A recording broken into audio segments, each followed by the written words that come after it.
Hello students, today we are going to start our next topic, that is refraction of light. In the previous part of the chapter, we have studied reflection of light.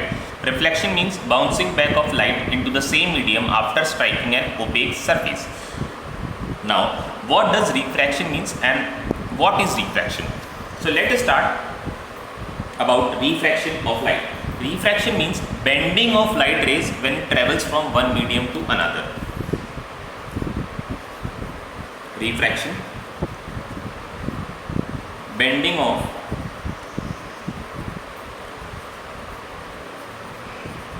light rays when it travels from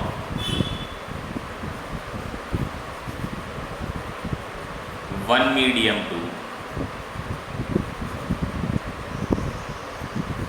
another. Medium क्या होता है? Medium वो चीज़ होती है जिसमें से light travel करती है. फॉर सपोज अभी लाइट एयर में से ट्रैवल कर रही है तो medium is air. If light is travelling from water then medium is water. If light is travelling from glass medium is glass. और ये लाइट रेज बेंड होती क्यों है? लाइट रेज बेंड इसलिए होती है क्योंकि जब लाइट एक मीडियम से दूसरी मीडियम में जाती है तो लाइट की जो स्पीड है वो सडनली चेंज हो जाती है. स्पीड के सडनली चेंज होने की वजह से लाइट रेज बेंड हो जाती है.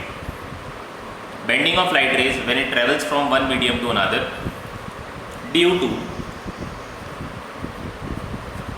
Change in speed of light is called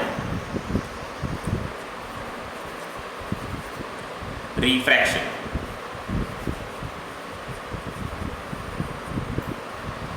Is called refraction of light. For suppose when light ray is travel from this is air and this is a glass slab, piece of glass. When light travels from air to glass and incident on the surface of the glass with a certain angle. For suppose this is the normal. Normal आपको हमेशा draw करना है, चाहे वो reflection हो या refraction हो. अगर लाइट रे यहाँ से देखिए एयर से ग्लास की तरफ जा रही है तो जैसे ये ग्लास के अंदर एंटर करती है लाइट की जो स्पीड है सडनली यहाँ पर चेंज हो जाती है. जैसे आप अगर बहुत तेज़ बाइक चला रहे हैं या साइकिल चला रहे हैं और सडनली आप उसमें जो है ब्रेक लगा देते हैं. ब्रेक लगाने से क्या होगा? स्पीड सडनली चेंज हो जाएगी. स्पीड सडनली चेंज होने से क्या होती है? बाइक स्किड हो जाती है. बाइक का जो ओरिजिनल पाथ होता है, बाइक अगर ऐसे जा रही है तो अगर आप उसमें ब्रेक लगाते हैं तो स्किड होकर बाइक इधर या इधर कहीं भी बेंड हो सकती है. Same is with the light. When light is travelling from air to glass and at this surface light की जो स्पीड होती है उसमें लग जाते हैं ब्रेक, यानी लाइट की स्पीड कम हो जाती है. और अगर कम हो जाती है तो लाइट जो है अपना पाथ वो बदल लेती है, यानी बेंड हो जाती है. लाइट को जाना ऐसे चाहिए था, इस पाथ पे जाना चाहिए था, बट वो चली गई ऐसे, यानी लाइट अपने पाथ से बेंड हो गई. This phenomena is called refraction of light. Now let us study laws of reflection. जैसे हमने रिफ्लेक्शन के लॉज पढ़े वैसे ही रिफ्रैक्शन के भी लॉज होते हैं. Laws of refraction.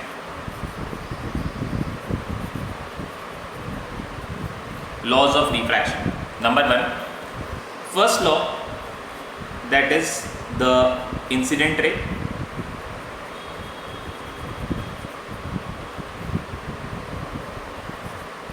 The refracted ray.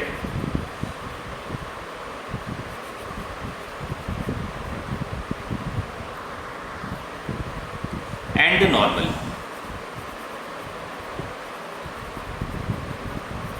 All lie on the same plane. This law is identical as in reflection. Reflection में भी हमने ये लॉ पढ़ा था. Incident ray, refracted ray and the normal all lie on the same plane. मतलब अगर ये copy एक प्लेन है और कॉपी के ऊपर इंसिडेंट रे है, this is any surface, this is incident ray. Now this is the normal. AB is incident ray and this is the normal, let it name as MN, and this is refracted ray. all the three rays, let it AB, this is BC, AB is incident ray, BC is refracted ray, and MN is the normal. All three must lie on the same plane.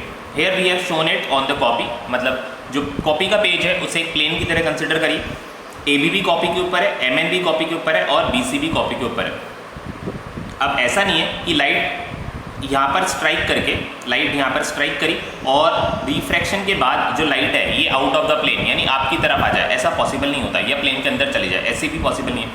इसको plane पे ही रहना पड़ेगा. जिस plane पे ये move कर रही है उसी प्लेन पे ही इसको इसी प्लेन पे उसको स्टे करना पड़ेगा, इसी प्लेन पे उसको कंटिन्यू मूव करता रहना पड़ेगा. Next law is Snell's law.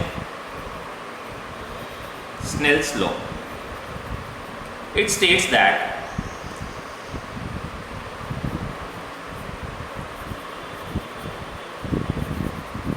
Sign of angle of incidence, sign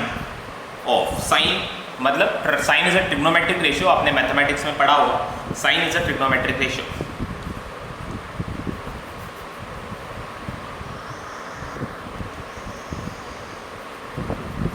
angle of incidence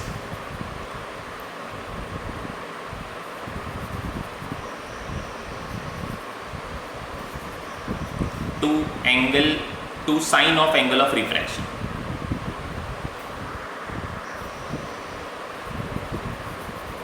Angle of refraction is constant. इसको थोड़ा सा और करेक्ट करते हैं डेफिनेशन को. It states that the ratio of, यहाँ पर साइन से पहले हम लगाते हैं the ratio of sine of angle of incidence to sine of angle of refraction is constant. Sine is a trigonometric ratio denoted by sin. किसका sign? Angle of incidence मतलब sin I upon sin R is a constant, and this is Snell's law. Sine is a trigonometric ratio. You will study in, either you have studied or you must study it in mathematics when you study about the right angle triangles. Right angle triangle, sine is just the ratio of, for any right angle triangle, the ratio of perpendicular to hypotenuse is called sine. The ratio of, if this is the angle theta, theta is a Greek letter. आप कुछ भी मान सकते हैं, x, y, z, जो भी आपका पसंदीदा अल्फ़ाबेट हो उसको आप यहाँ पर मान सकते हैं. मैंने यहाँ पर ग्रीक लेटर है थीटा, एंगल को डिनोट करने में थीटा हम यूज़ करते हैं. आप अपनी मर्जी से कुछ भी मान सकते हैं. Theta is the angle and this is the perpendicular of the right angle triangle and this is the hypotenuse. And what is sine theta? Sign theta is the ratio of perpendicular upon hypotenuse. Perpendicular upon hypotenuse, you will study about it more in trigonometry. ठीक है, trigonometry में ज़्यादा आप इसके बारे में पढ़ेंगे. अभी मैं आपको बता रहा हूँ sine theta is equals to P upon H. अगर परपेंडिकुलर की वैल्यू 3 है और हाइपोटेनस की वैल्यू 5 है तो साइन थीटा क्या हो जाएगा? Sign theta is 3/5. You will study more about it in trigonometry. Trigonometry में आप इसके बारे में और पढ़ेंगे. अभी मैंने बस आपको समझाने के लिए बता दिया साइन क्या होता है. Sine i by sine r is a constant. ये कॉन्स्टेंट है. अब ये कॉन्स्टेंट किसके इक्वल होता है और ये कॉन्स्टेंट क्या होता है वो हम पढ़ते हैं. ये कांस्टेंट जो होता है sine i by sine are, ये कांस्टेंट होता है ratio of velocity of light in first medium to velocity of light in second medium. Velocity of light in second medium. For example, light is travelling from air to glass. If this is a glass और light जो है air से glass में जाना चाहती है, air से glass में जाना चाहती है, तो सडनली जो है मैंने आपको बताया था इसकी स्पीड जो है वो चेंज हो जाती है. फॉर सपोज यहाँ पर एयर में लाइट की जो स्पीड है वो है 3 × 10⁸ metres per second. You must have studied about it in previous classes. Glass में आने से लाइट की स्पीड जो है कम हो जाती है, चेंज हो जाती है. और कितनी हो जाती है? फॉर सपोज ये हो जाती है 2 × 10⁸ मीटर्स पर सेकेंड. तो sine i by sine r यानी ratio of velocity of light in first medium.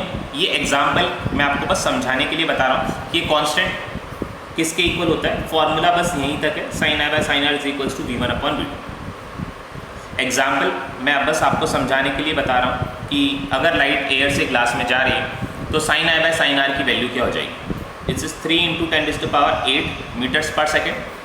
Velocity of light in the first medium, which is air. Second medium, which is glass, 8 meters per second. 2 into 10 to the power 8 meters per second. Cancel out हो जाएगा and you will get 1.5. 1.5 is a constant and this is the velocity of the ratio of the velocities of light in air with respect to glass. ठीक है, अब यहाँ पर ये जो 1.5 है इसको हम क्या बोलते हैं, इस कांस्टेंट को हम बोलते हैं refractive index. Refractive index, refractive index. Basically, what is refractive index? It is velocity or ratio of velocity of light in first medium to velocity of light in second medium. Velocity of light in medium first upon velocity of light in medium second.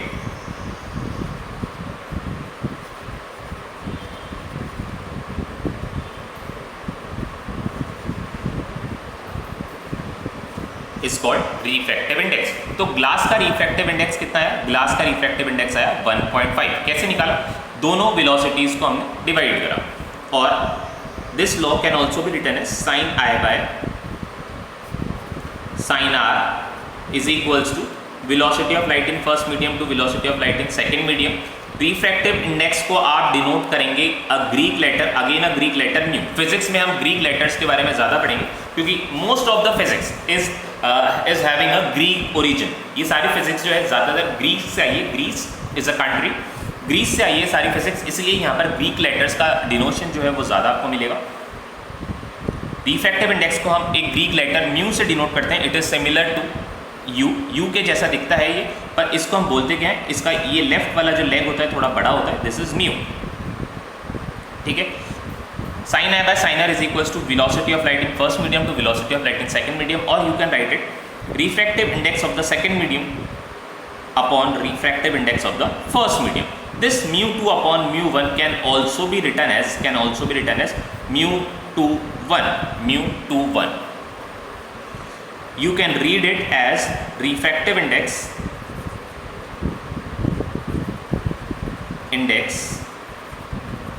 of second medium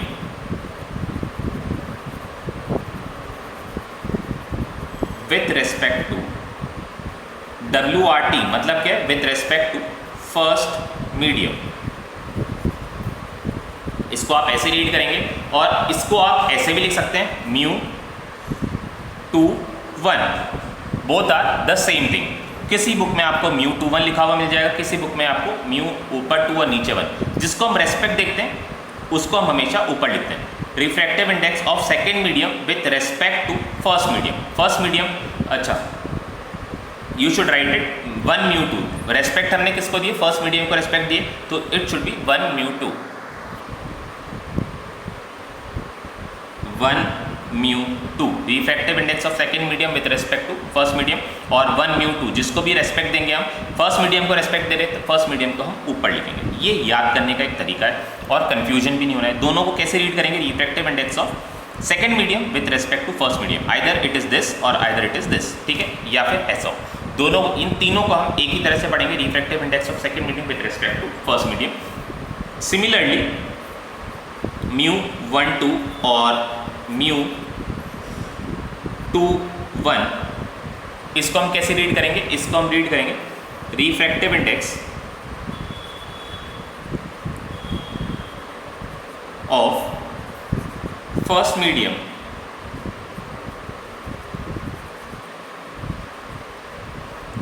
with respect to WRT का क्या मतलब है? With respect to second medium.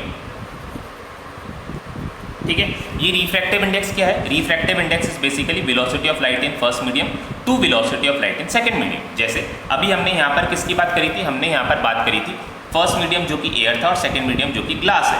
तो इसको read कैसे करेंगे? इसका जो रिफ्रैक्टिव इंडेक्स है, refractive index of glass with respect to air, या फिर mu G A. Mu G A is refractive index of glass with respect to air. Refractive index of glass with respect to air. Mu G A. ठीक है, ये है read करने का तरीका, क्योंकि आपको क्वेश्चंस में ये सिंबल्स आपको बहुत ज़्यादा देखने को मिलेंगे, या फिर मैं जब आपको पढ़ाऊंगा तो भी मैं इसको इसी तरह से प्रोनाउंस करूंगा, refractive index of glass with respect to air, refractive index of glass with respect to air. तो इसका मतलब आपको समझ में आना चाहिए, refractive index of glass with respect to air अगर मैं बोल रहा हूँ तो इसका मतलब है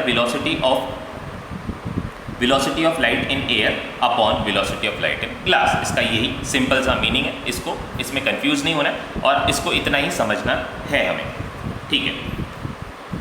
ये हमने लॉज ऑफ रिफ्रैक्शन पढ़े, रिफ्रैक्टिव इंडेक्स पढ़ा, और हमने स्नेल्स लॉ में हमने सीखा कि what is Snell's law, that is v1 upon v2 and how v1 upon v2 is related to refractive index. Refractive index is nothing but the ratio of velocity of light in both the mediums.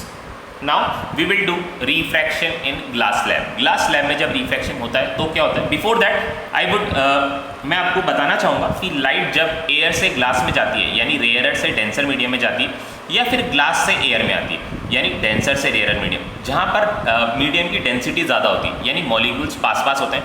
Air के molecules as compare to glass आप देख सकते हैं, glass में molecules है पास है, तो glass एक डेंसर मीडियम है, और एयर में मॉलिक्यूल्स जो हैं वो दूर रहते हैं, इसलिए comparison to glass air is a rarer medium. Air की डेंसिटी जो है वो कम है, इसलिए air is a rarer medium. तो अब अगर लाइट रेयरर से डेंसर मीडियम में जाती है या डेंसर से रेयरर मीडियम में जाती है तो किस तरफ बेंड होगी, इसके बारे में भी हम थोड़ा सा सीख लेते हैं। तो इसमें ध्यान रखने की बात यह है कि जो भी मीडियम रेयरर होगा उसमें लाइट की वेलोसिटी जो है हमेशा ज़्यादा रहेगी। Velocity of light is always greater in rarer medium.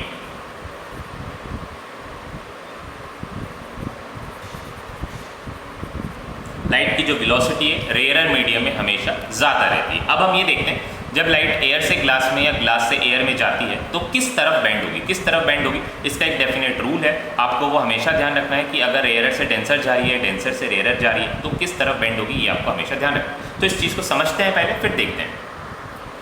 Case number 1, when light is travelling from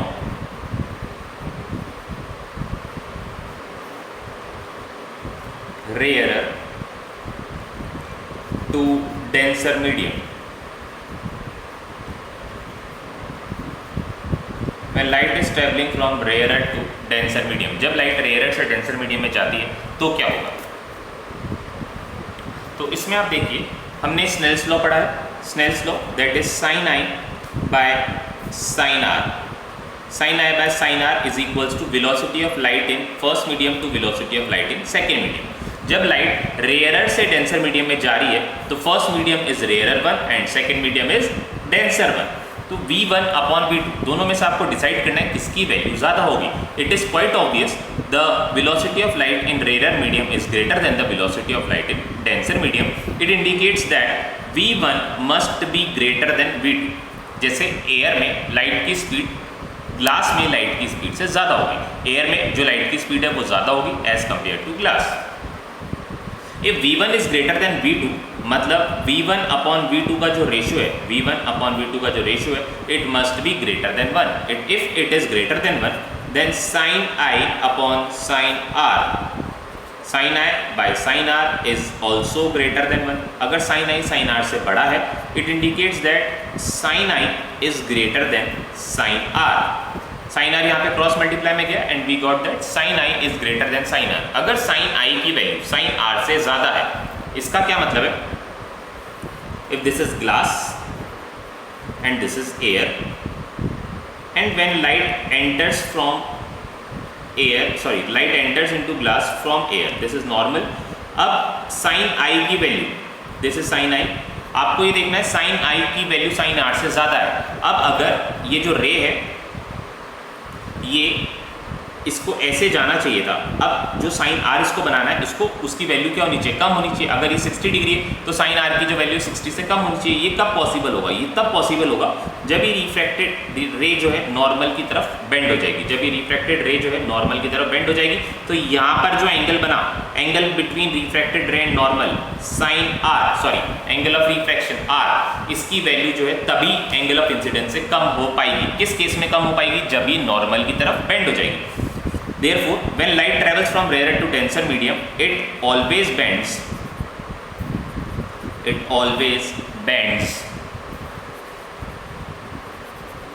towards normal. It always bends towards normal. कहाँ पे bend होगी, नॉर्मल की तरफ bend हो जाएगी। Now case 2. When light is traveling from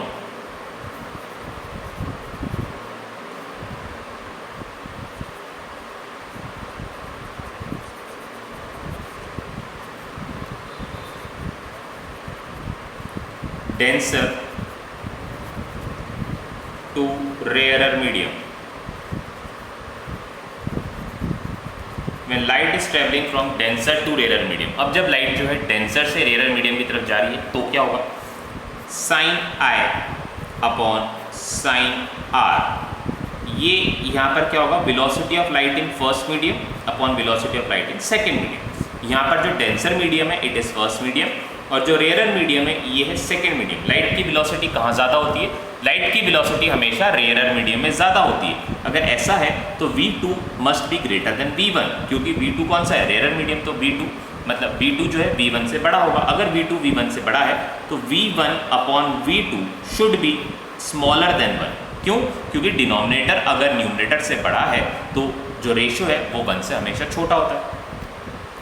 therefore sine I upon sine r is also smaller than 1। If it is smaller than 1 it implies that sine i, जब ये cross multiply होकर यहाँ जाएगा, sine I is smaller than sine r. जब light denser से rare medium में जाएगी, ये वाला जो मीडियम है ये डेंसर है, for suppose this is glass, और दूसरा मीडियम जब ग्लास से लाइट बाहर जा रही है, कहाँ पर जा रही है, एयर की तरफ जा रही है, तो क्या होगा, दिस इज नॉर्मल और ये पॉइंट ऑफ इंसिडेंस है, ये नॉर्मल, इसको ऐसे स्ट्रेट जाना चाहिए था। अब जो लाइट है उसको ऐसे स्ट्रेट निकलना चाहिए था, this is angle of incidence.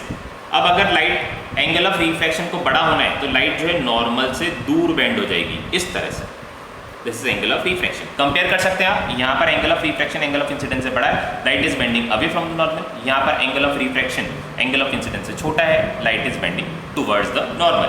अब जब लाइट डेंसर से रेयर मीडियम में जाएगी, it always bends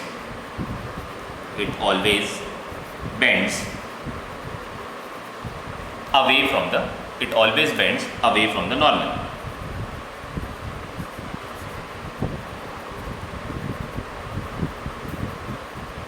Now our next topic is refraction of light in a glass slab. Glass slab में से लाइट किस तरह से रिफ्रैक्शन करती है, ये उसका जो पाथ है वो कैसा होता है, ये हम देखते हैं। This is a glass slab. Now when light is traveling from air to glass, glass slab में लाइट एंटर करती है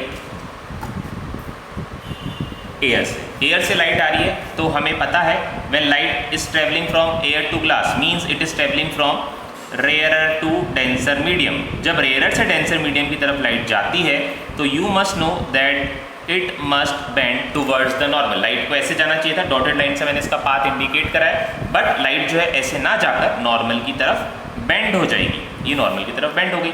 this is angle of incident and the angle which the refracted ray makes with the normal is angle of refraction, this is r। ठीक है, इसको हम I1 और इसको हम R1 मार्क कर लेते हैं। This is the path of the light. हमेशा लाइट के पाथ में एरो बनाना बहुत ज़रूरी है। अब लाइट देखिए, अब लाइट जो है इस ग्लास की सरफेस से बाहर आना चाहती है, this is glass, this is air, air से ग्लास में गई, अब ग्लास से बाहर आना चाहती है तो वापस से हमें क्या करना पड़ेगा, इस पॉइंट पे नॉर्मल बनाना पड़ेगा। हमने नॉर्मल बनाया और this is angle of incidence again, इसको हम I2 मार्क कर देते हैं। अब जो लाइट है अब ये ग्लास से एयर में आ रही है, मतलब अब कहाँ आ रही है, ये डेंसर से रेयरर मीडियम में आ रही है। अगर ये डेंसर से रेयरर मीडियम में आ रही है तो इसको जाना चाहिए था इस तरह से, बट ये ऐसे ना जाके नॉर्मल से दूर बेंड हो गई और इसने अपना पाथ जो है ये ऐसे बनाया। This is angle of refraction R2। You can see that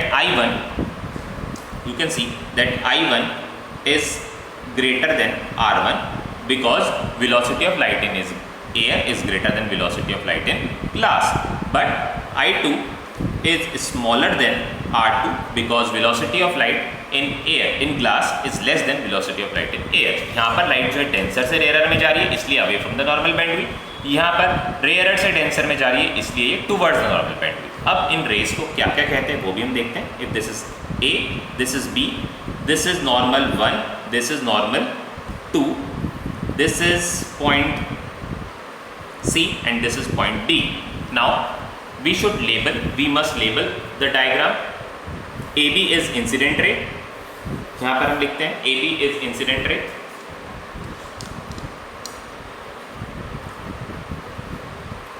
AB is incident ray,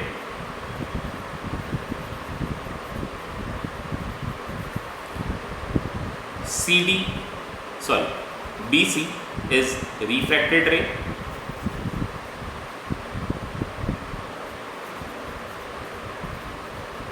and CD is emergent ray।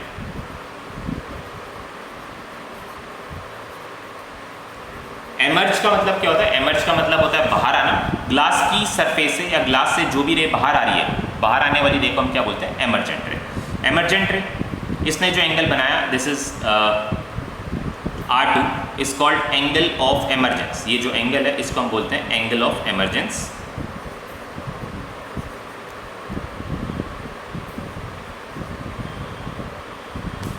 Angle of emergence, this is angle of refraction, sorry angle of incidence.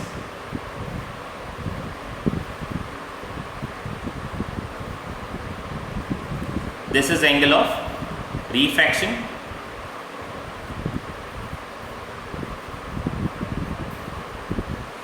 and what is I2? I2 is again angle of incidence, it is a second angle of incidence। Now if we extend the incident ray,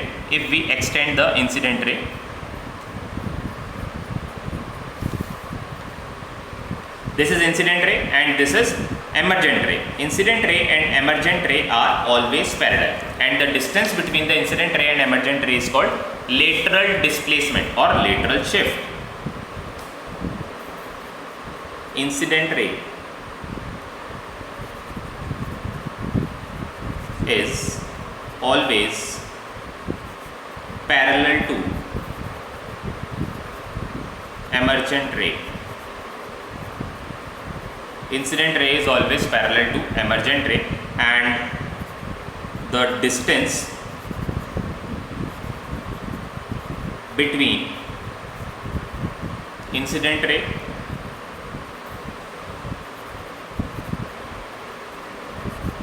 and emergent ray is called lateral displacement। It's called lateral displacement or lateral shift। It's called lateral displacement or lateral shift। ये देखिए this is incident ray and this is emergent ray and the distance between incident ray and emergent ray, this distance is called lateral shift. Incident ray और emergent रे light की bending इस तरह से होती है कि इंसिडेंट रे और एमरजेंट रे हमेशा पैरेलल रहते हैं और इन दोनों के बीच में पैरेलल लाइंस के बीच में जो डिस्टेंस रहती है उसको हम बोलते हैं lateral shift. So this is about refraction of light in glass lab. In the next class, we will study about refraction in spherical surfaces. Like we have studied reflection in spherical mirrors like convex and concave. Similarly, we will study about refraction in spherical surfaces like convex surface and concave surface, and we observe that when the light is converging and when the light is diverging. This we will do in our next class.